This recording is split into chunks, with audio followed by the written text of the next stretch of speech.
don't attempt to steer him up to Outpost Road tonight. Because for the third time this week, I'll be stuck with some extracurricular work for our beloved principal.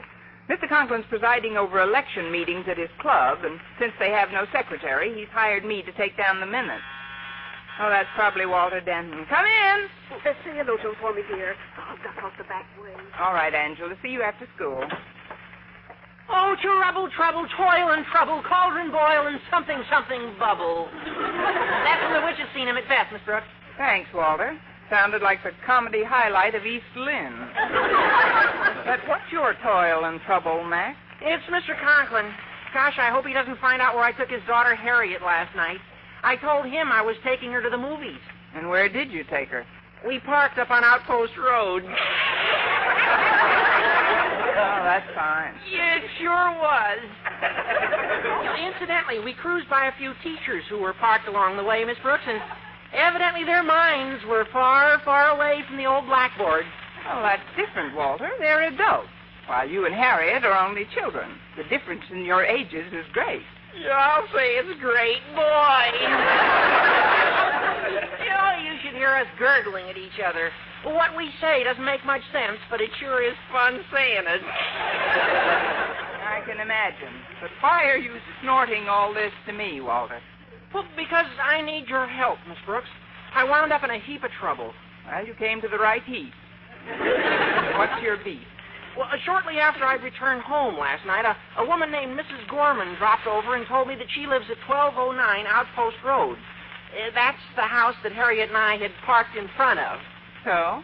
So, Mrs. Gorman heard every honeyed word we cooed to each other, and then jotted down my license number, which was simple to trace inasmuch as she happens to be a policewoman at Juvenile Hall. A policewoman? Yeah. What a dandy place I picked apart. Lucky my folks weren't home, Miss Brooks. At least I had time to get the old beam working. Since Mrs. Gorman didn't actually see who was in it, I cooked up the yarn that Harriet and I hadn't used the car last night, and that the entire matter was simply a case of mistaken identity. Mistaken identity? Yeah. I told her that every night I lend my car to you and Mr. Boynton. Well, that was quick thinking, Walter. I've got to hand it. To whom? Well, it was on the spur of the moment, Miss Brooks. Under Mrs. Gorman's cold stare, your name just spouted from my lips like a geyser. Well, that's the last time you'll turn your oral hose on me, Geyser. Now, of all... Now, take it easy, Miss Brooks. There's no reason for you to be embarrassed when Mrs. Gorman catches you and Mr. Boynton in my car tonight. When Mrs. Who catches me and which and what? When? It's this way, Miss Brooks. She didn't believe my story till I told her that you and Mr. Boynton will be borrowing my car again tonight, and you'll probably park right under her window and schmoozle again. So when she hears you two gurgling at each other, she can sneak out to the car and take a look at you for herself. Huh? Well, nothing can happen to you, Miss Brooks. She's a juvenile authority. But if she reported me to Mr. Conklin, I'd be expelled. Won't you help me, Miss Brooks? Well, I'll tell you what I'll do, Walter. If I can persuade Mr. Boynton to cooperate, I'll help you. And if not? If not, you'll have to forget it. I'd look ridiculous up there schmoozling by myself.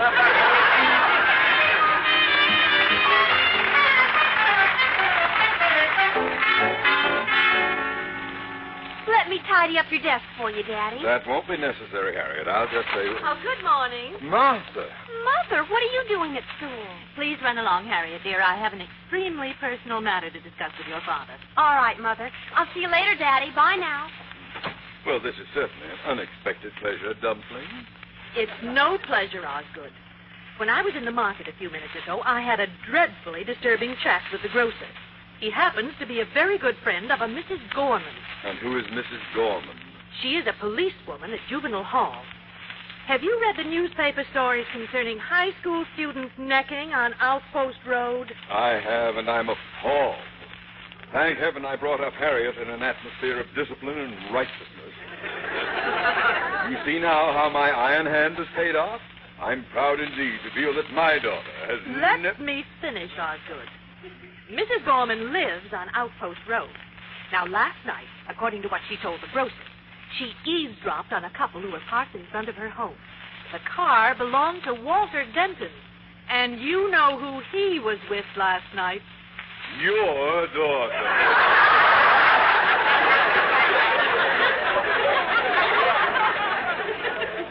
Yeah.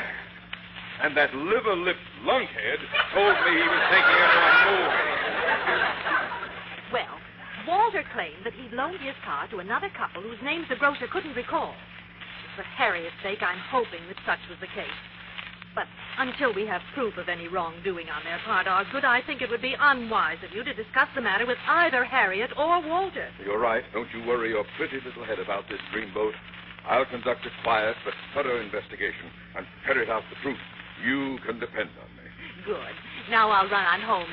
Oh, there's one thing more, Osgood.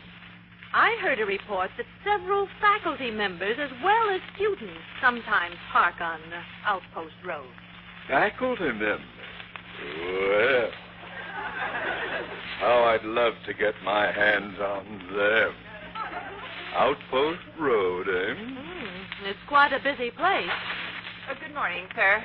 Oh, how nice to see you, Mrs. Conklin. Oh, thanks, Miss Brooks. Well, I was just leaving.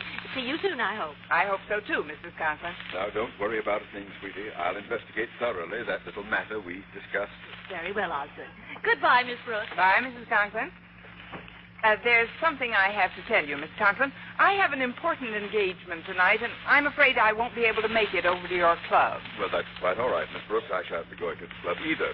Something has arisen that will need my undivided attention this evening. Oh, well, that's fine. I'll run along to class now, sir. Do that.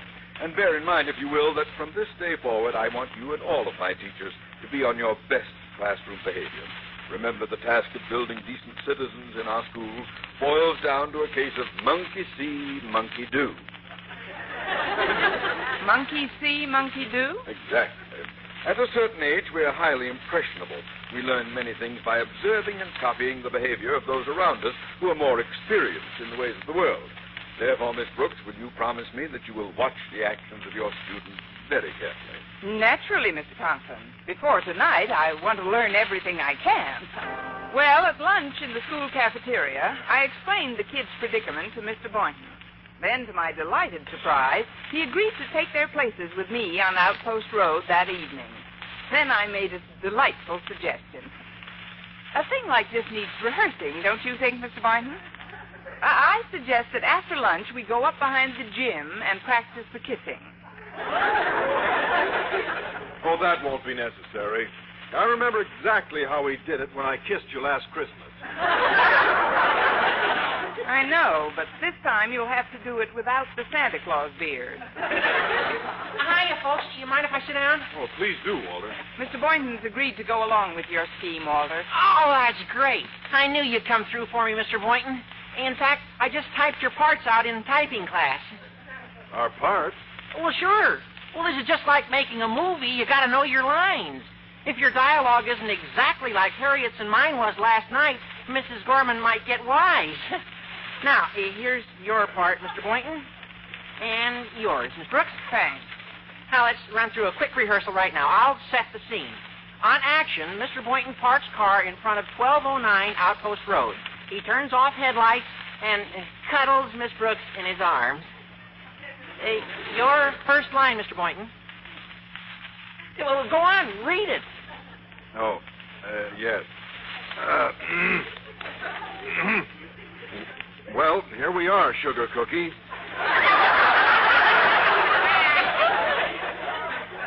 Let's neck. Right. Now, action. He kisses her madly. Read your line, Miss Brooks. Stop breathing so hard, Dreamboat. You're steaming the windshield.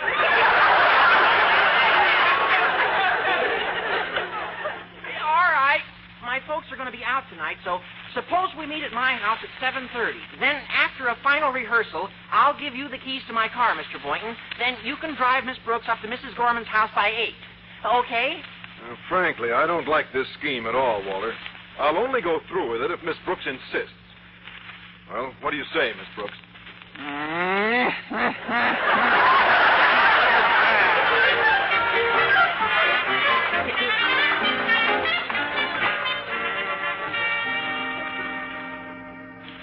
Let me see. I'm sure that's Walter Denton's house. Oh, yes. This is his car at the curb. Oh, nobody's looking. If I can just conceal myself in the back seat. Well, good evening, Osgood. Oh, it's Angela Devon. I'm on my way to catch the 8 o'clock movie, and it's only 7:45 now, so I thought I'd drop in on Mrs. Conklin and ask her to join me. My wife? You mustn't tell her you saw me. I told her I was going to the club. What? Oh, well, I'm conducting a little investigation without my wife's knowledge. I have good reason to believe that my daughter Harriet is in that house with Walter Denton, and that very shortly they will be hieing themselves off to a clandestine clam bake on Outpost Road. Therefore, I intend to hide myself in the back seat of Denton's car here and find out how they behave themselves when they think they're alone. Oh, no, that's a pretty mean trick. Well, I'm doing it for their own good. You may rest assured that should I catch them red-handed, I'll merely speak to them in a very fatherly manner. Well, Harriet is your daughter, and it's certainly no concern of mine. I'd better go to the movies by myself tonight. Good night. And good night, Angela. And good riddance. Now to conceal myself in the back seat of this jalopy. In we go. Now, pull this blanket over me. Oh, that's fine. Well, we're off to Outpost Road, Mr. Boynton. Yes, Miss Brooks. I'll slide in first, if you don't mind. Oh, fine. You sit behind the wheel, and I'll sit at a respectful distance until we arrive at our destination. Miss Brooks, do you call that a respectful distance? Oh, I forget. You can't see the road if I'm on your lap.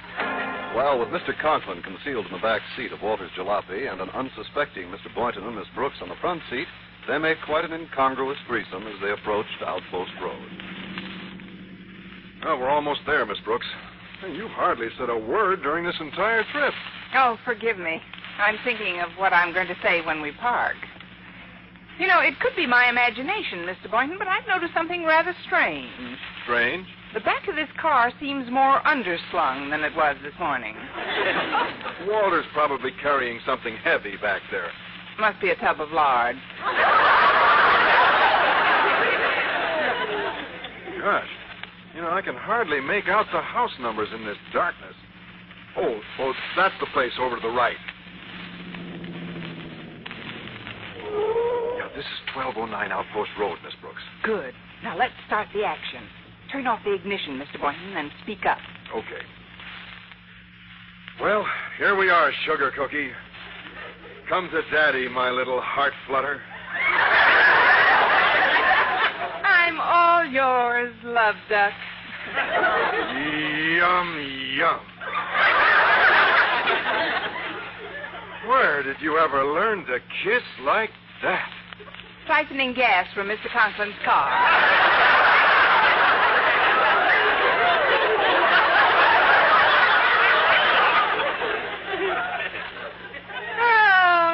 Tell me those 3 little words that I'm longing to hear. I am ill.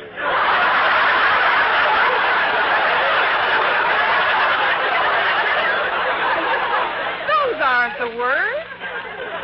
Mr. Conklin. Yes, it's me, Love Duck. You, teachers, supposed to be models for my students, necking like a couple of giraffes. What's the meaning of this? We were just trying to act like Walter and Harriet when they were up here last night. Mr. Boynton. Oh, I'm sorry, Miss Brooks. It slipped out. So, Harriet and Liver Lips were up here. Well, you may as well have the whole story, Mr. Conklin. Mrs. Gorman, juvenile hall policewoman who lived here at 1209, overheard them exchanging puppy love phrases, but she didn't see them. So when she traced Walter, he pretended he'd lent his car to Miss Brooks and me. Then he asked us if we'd drive up here tonight in the same car and reenact what he and Harriet did last night. Very interesting. However, the number on the house to the right is 1009. 1209 must be a couple of blocks up the street. Now then, Miss Brooks, am I to glean from your gushing performance with Mr. Boynton that my daughter spoke in a similar manner to Walter Denton last night? Well, yes, sir. Her mother must never know. We've got to throw Mrs. Gorman off Harriet's trail once and for all. Boynton, I want you to drive Miss Brooks up to 1209 and do a rebroadcast of the drivel I heard a minute ago. Not me, sir. I didn't want to do it in the first place. Mr. Boynton, where are you going? You two can figure out the next scheme, Miss Brooks. I'll walk down the hill and catch a bus. Good night, folks. Mr. Boynton! Let him go, Miss Brooks. You and I can play the scene.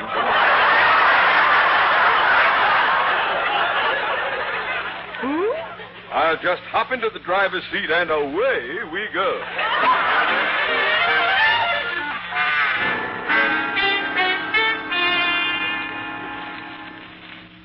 If you stand here by the window, you'll be able to hear everything, Mrs. Conklin. Oh, thank you, Mrs. Gorman. It's very kind of you to allow me into your home so that I might personally conduct this investigation. You're very welcome, my dear. I think parents ought to know what's going on these days. Oh, how right you are. Oh, I would have brought my husband along, but he's busy at the club. Poor Osgood. He's been working like a dog at election meetings every single night. There, that car pulling up. It's the same one that was here last night. Oh, I do hope your daughter isn't in it. Well, let's be quiet, and I'll see if I can recognize the voice. Well, here we are again, Sugar Cookie. Oh, no. I'm all yours, Love Duck. Love Duck. Is her voice familiar to you? I'll say it's familiar. And he always said she annoyed him. Well, now I know how. Oh, this is living doll face. So, he's working at the club, is he? What are you saying, Mrs. Conklin? Well, Love Duck out there is my husband. And Dollface is an English teacher. Follow me, Mrs. Conklin. You can slip out this side door and sneak up on them. Thanks. Oh, you know what you are. Just a crazy, mixed-up principal. Oh, cool, doll. Cool. From now on, I am your captain. My captain. I'm going to steer your heart into the bubbling waters of ecstasy. Yes, Captain. And now tell me those three little words that I'm longing to hear. How's the club? Drop anchor, Captain. The typhoon just hit. On Miss Brooks, starring Eve Arden, transcribed. It's produced and directed by Larry Burns.